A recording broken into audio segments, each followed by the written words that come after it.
Welcome back to the deep dive. We're glad you're here because today we are tackling a subject that is, well, it's quite literally massive. Huge. We aren't just talking about a car today. We are talking about something of a cultural phenomenon, a vehicle that in certain parts of the world, especially the Middle East, Australia, it holds a status that it borders on religious. We're talking about the king. The king of SUVs. Mhm. And, for once, that isn't just marketing hyperbole. The Nissan Patrol has really earned that title over decades Well, of doing things that other cars, well, they simply couldn't do. exactly. We are diving deep into the all-new, completely redesigned 2026 Nissan Patrol Platinum LE. And I Yeah. think we need to set the stage here before we even, turn the engine over. For a lot of our listeners, an SUV is just a school runner. Mhm. It's a grocery getter. But the Yes, Patrol it's just different. It's like a member of the family in the Gulf. it is. It occupies this really unique, almost paradoxical space in the whole automotive landscape. On one hand, it is the absolute ruler of the desert. It's the vehicle you trust with your life when you are crossing the empty quarter, hundreds of kilometers from any kind of civilization.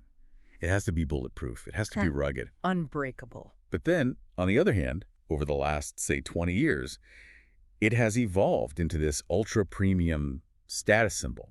It's the car that gets parked right at the front of the valet at the Burj Al Arab or the Ritz. And that right there, that is the central tension we are going to explore for the next hour. This is kind of the identity crisis edition of the deep dive. A very expensive identity crisis. The source material we've analyzed for this is a really comprehensive review of the 2026 model, and specifically the Platinum LE trim, which is the absolute top tier, all the bells and whistles specification.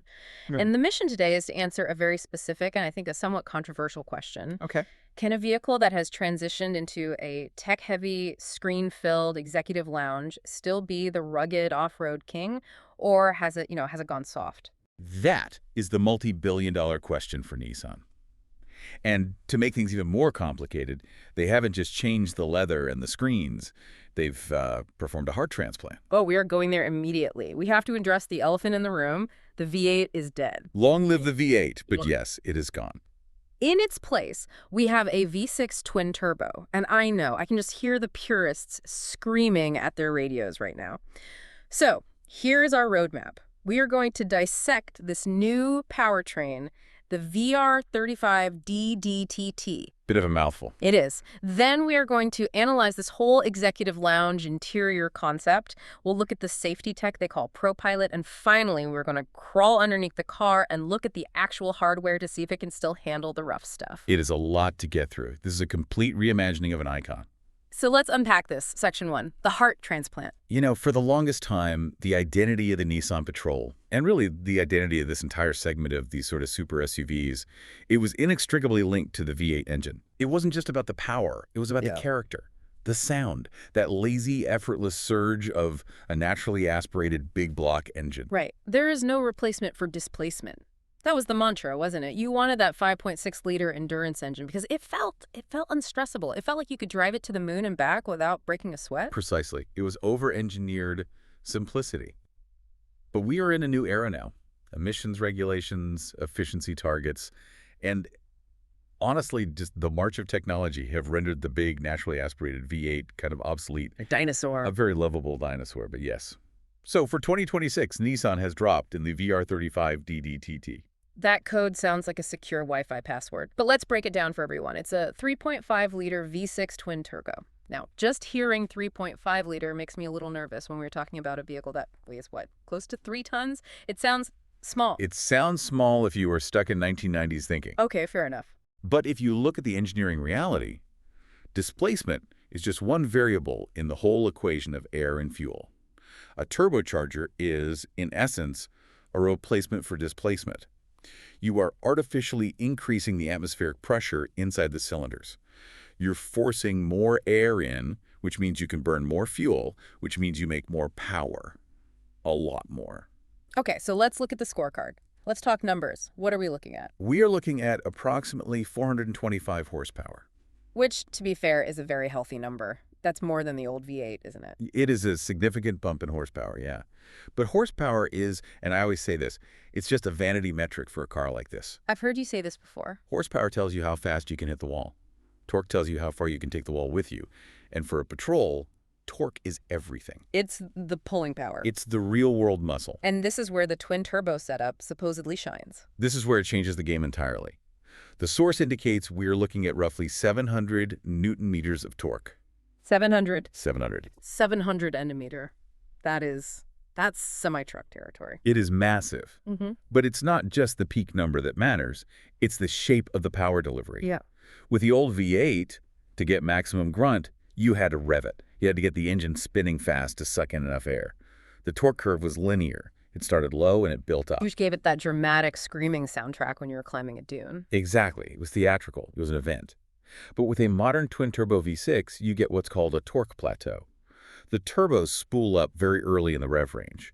So instead of waiting until 4,000 RPM to get your power, you might have that full 700 nanometer available as low as, say, 2,000 RPM. Okay, so let's translate that to the real world. I'm a listener. I'm towing a heavy boat trailer up a slippery ramp. Or, more likely for the patrol, I'm stopped at the bottom of a massive sand dune called Big Red. Why does that low-end torque matter so much?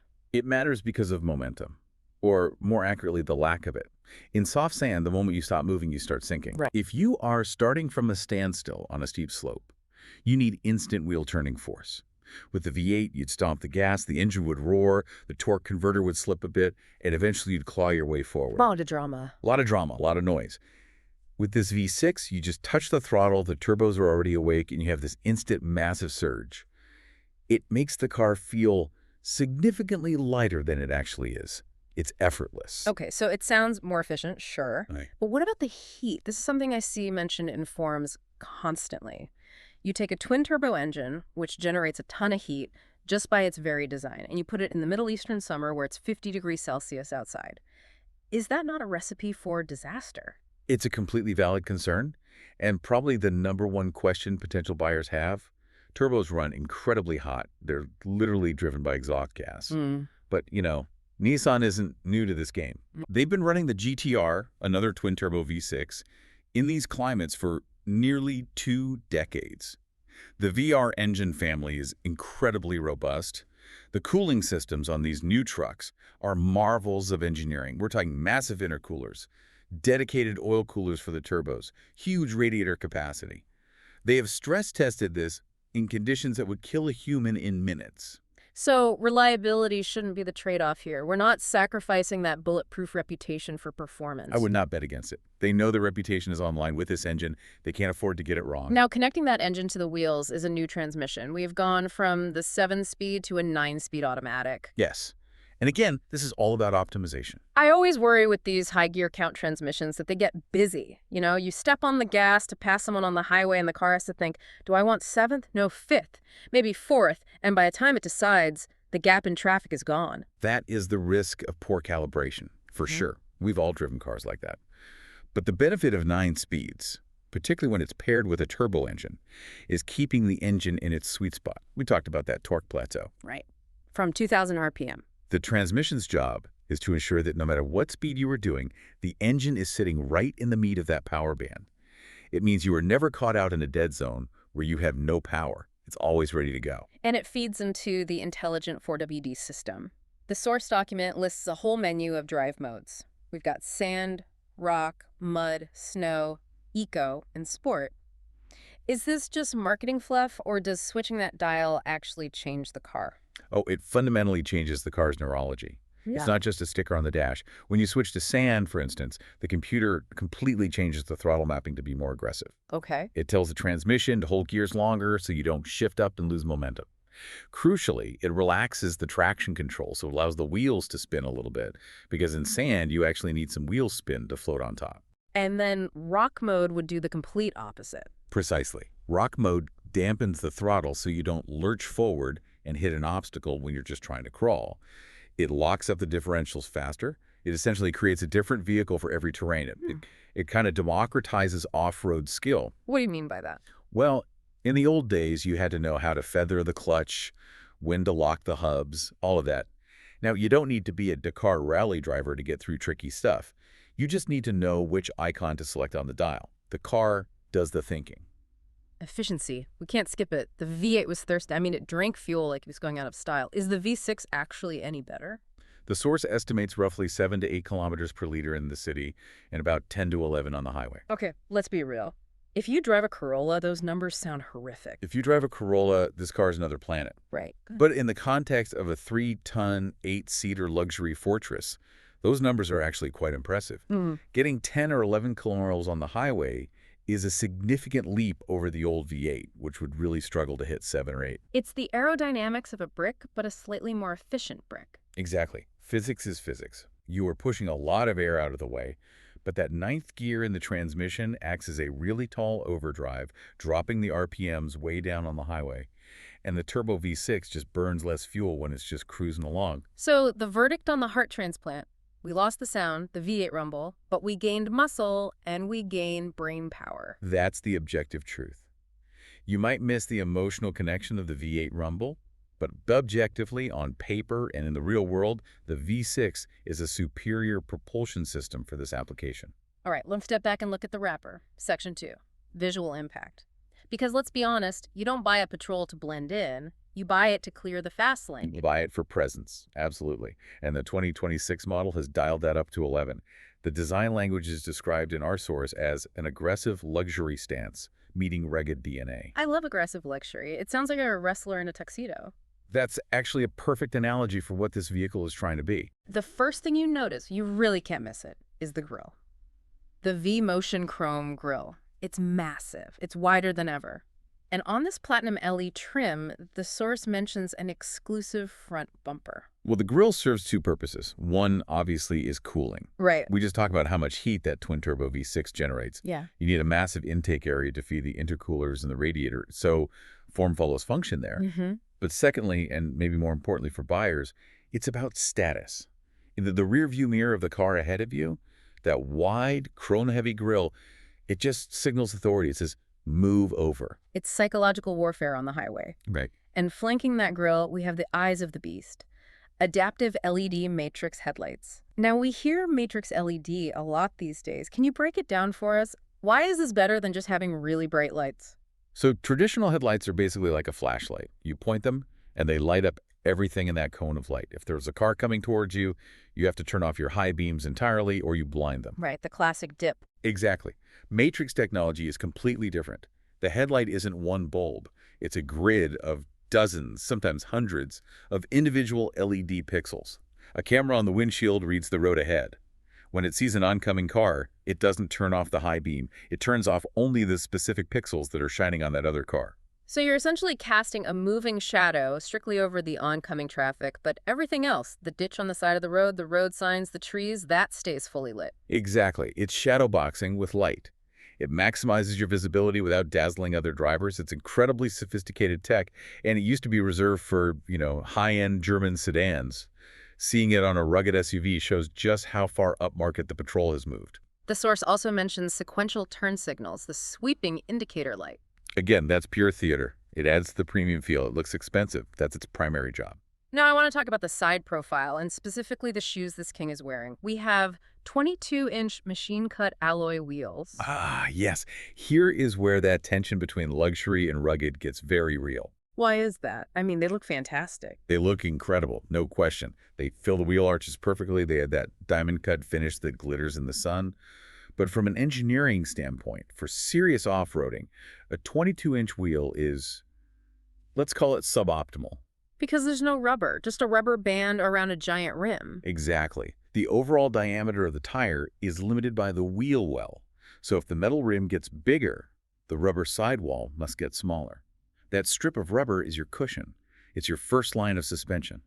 When you are off-road, hitting rocks or washboard tracks, a thin sidewall transmits all that shock and vibration directly into the cabin. Okay, that makes sense. And more importantly, when you drive on sand, the first thing you do is air down. You lower the tire pressure to widen the footprint to float on the sand. And if you air down a low-profile tire on a 22-inch rim, you risk pinching the tire against the rim and blowing it out, or worse, cracking the alloy wheel itself on a hidden rock. You're driving on eggshells. So the Platinum LE is wearing designer Italian loafers, but it's claiming it can climb Everest. It can climb Everest, but you might scuff the loafers. The truth is, serious off-roaders who buy this car will likely have a second set of wheels and tires. They'll swap these out for 18s or 20s with chunkier, all-terrain tires immediately. But for the 99% of owners who just stay on the pavement, For them, the 22s are absolutely the right choice for the look. It's a statement. moving to the rear, there's a power tailgate with a kick sensor. Pretty standard stuff now. Yeah, practical luxury. If your hands are full of camping gear, or more likely shopping bags from the luxury mall, you just wave your foot under the bumper. It's table stakes these days, but it's essential in this class of vehicle. Okay, let's open the door. Section 3. The executive lounge. This is where I think the biggest shift has really happened. The source literally uses that term, premium executive lounge. And words matter here.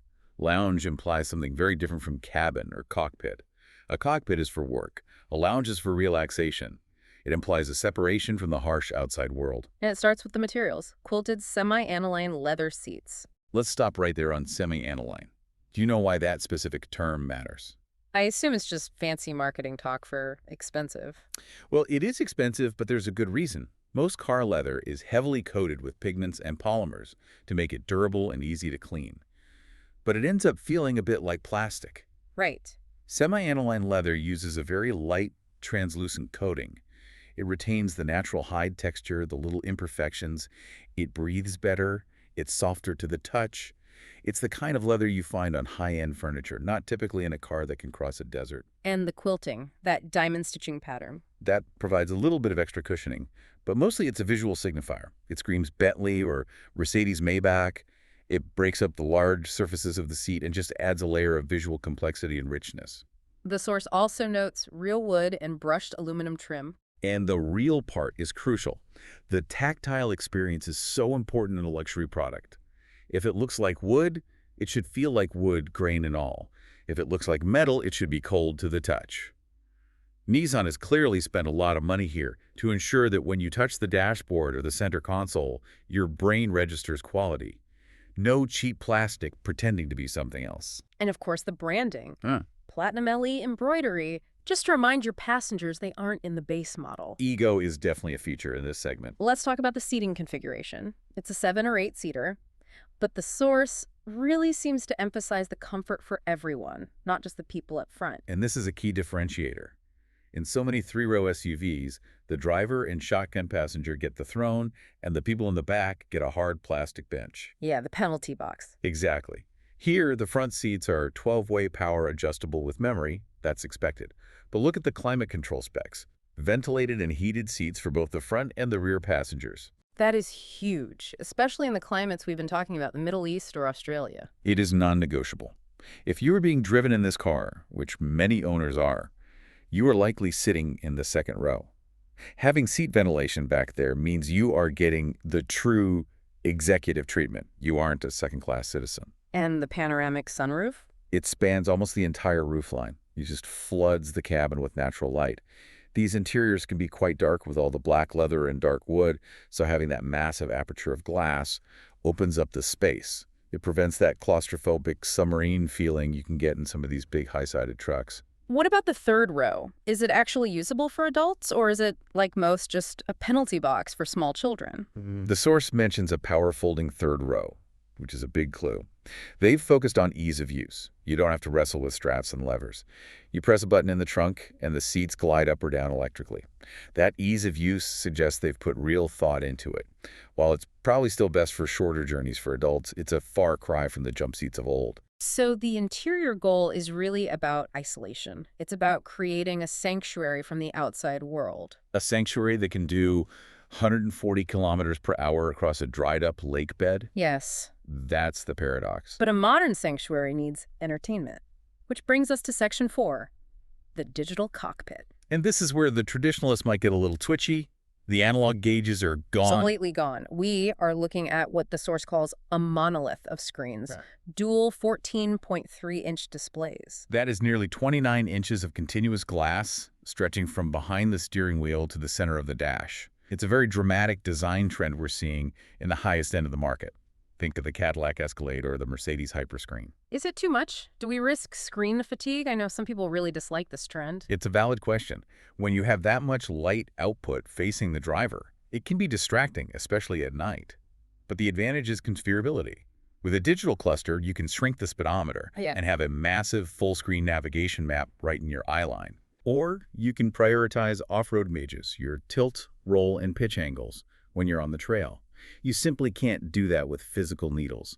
It's about customization, And the integration seems seamless. The source mentions wireless Apple CarPlay and wireless Android Auto. which is just table stakes now.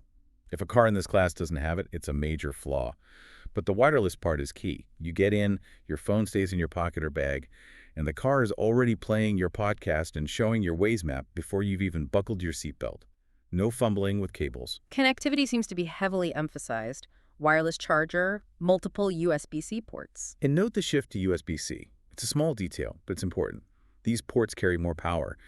You can actually charge a laptop or a tablet, not just trickle charge a phone. It really does turn the car into a mobile office or a mobile entertainment hub. Let's paint the scene. Family road trip. Driver has the map on the big screen. The front passenger is the DJ. What about the kids in the back? While the source mentions rear entertainment screens, likely mounted on the back of the front headrests. The kids are in their own world with their own content and headphones. And to make sure that world sounds good for everyone else, we have a 13-speaker Bose premium audio system. Yeah, and Bose and Nissan have a long partnership. But designing an audio system for a space this big is a real nightmare for engineers. It's a giant box of glass, leather, and plastic. Glass reflects sound, leather absorbs it.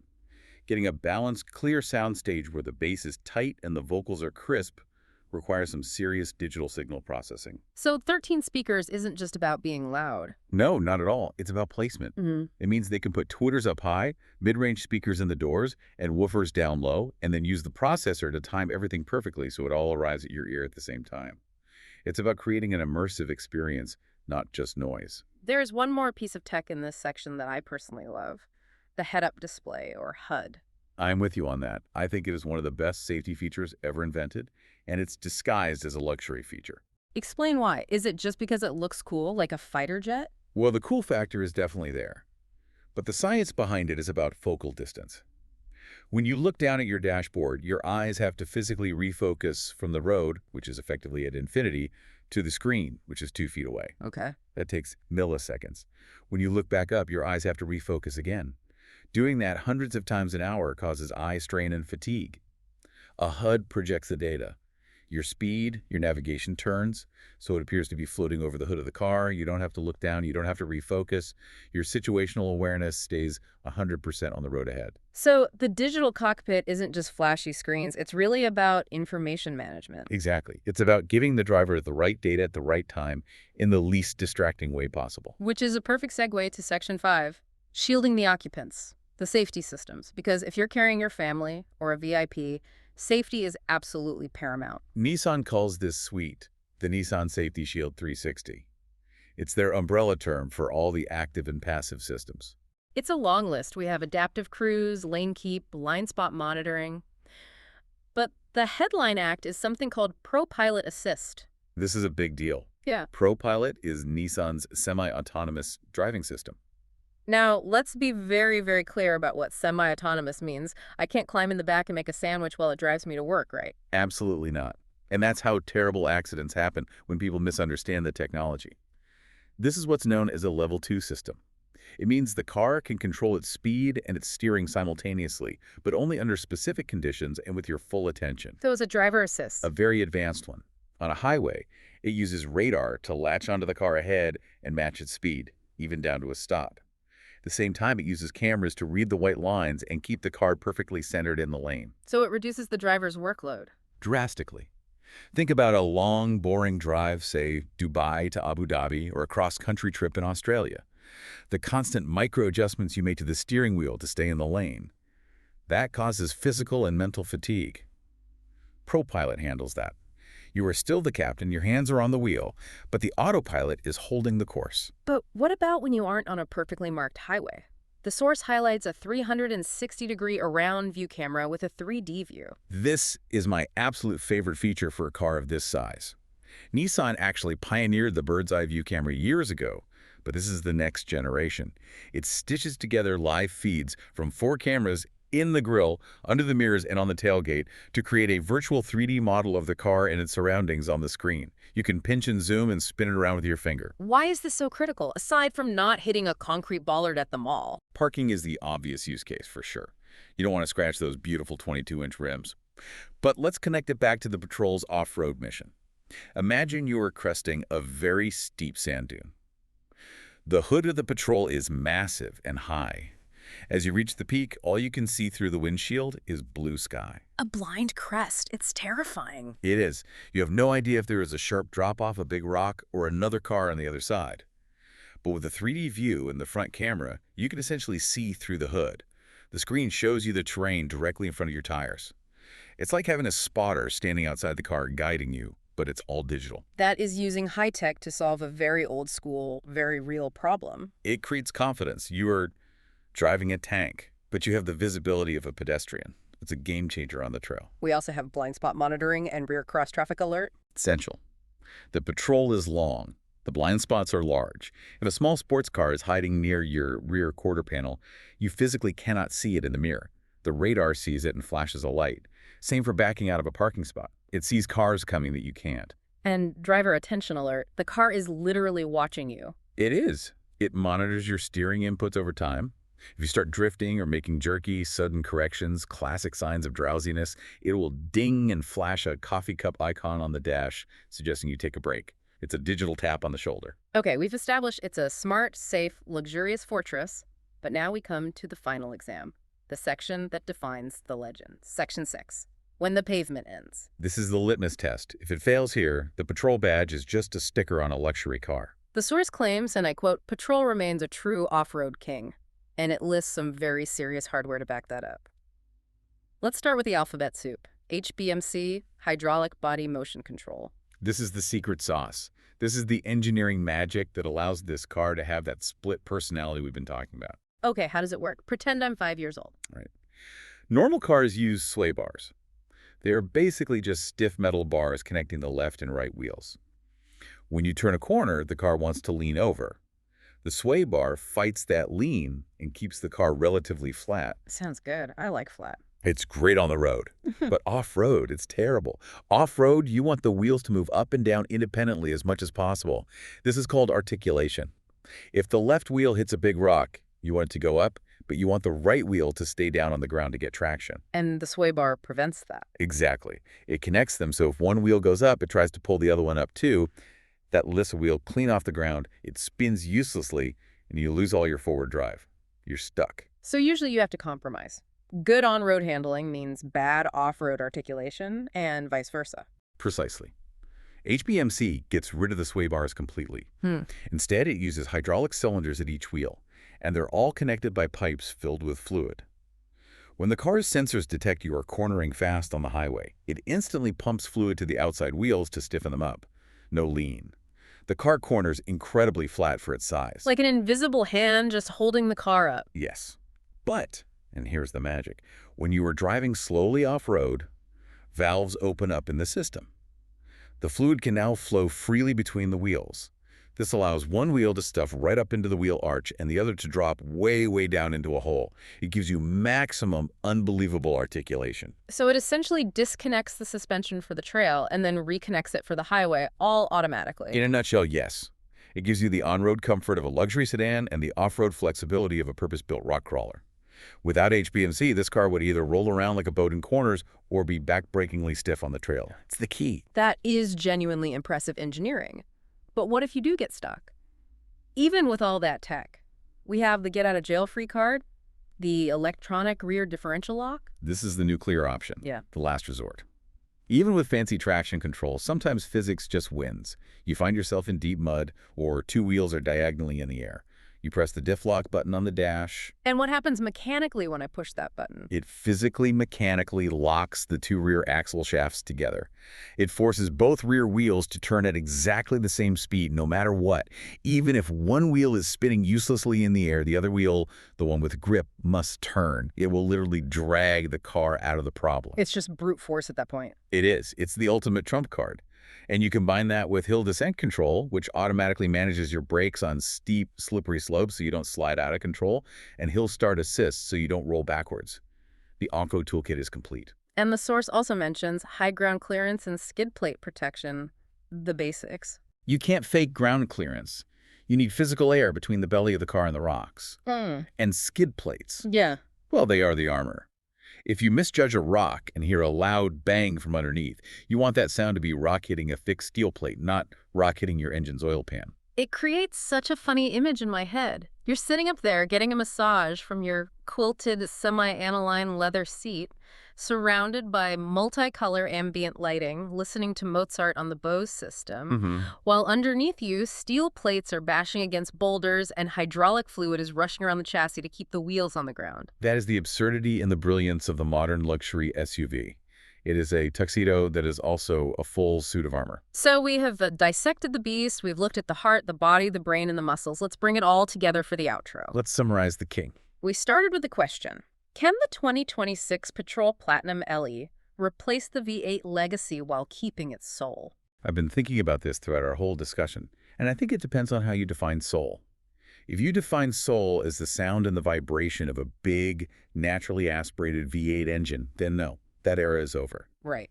But if you define soul as the capability to go anywhere on Earth and the presence to command any road you're on, then absolutely, more so than ever. The evidence really seems to support that. The V6 twin-turbo isn't a downgrade, it's an evolution. 700 newton meters of torque is a serious, serious statement. It is. And the ProPilot, the 3D cameras, the HPMC suspension, it doesn't dilute the experience.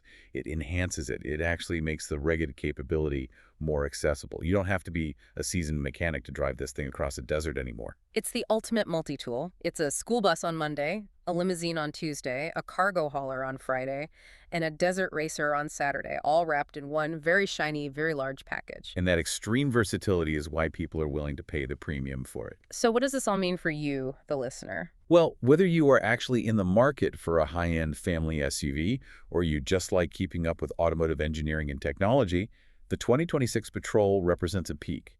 We're likely looking at the final, ultimate expression of the internal combustion SUV. That's a heavy thought. The end of an era. It is. The whole industry is moving to electric. Mm-hmm. But right now, today, this vehicle shows just how good we got at building these incredibly complex, incredibly capable gas-powered machines. I want to leave everyone with a final thought to chew on. We've talked about the King title all through this. For decades, that title was built on noise and brute force. The roar of the V8 engine was its signature. But this new King is different. It's quieter, it's smarter, it's more digital.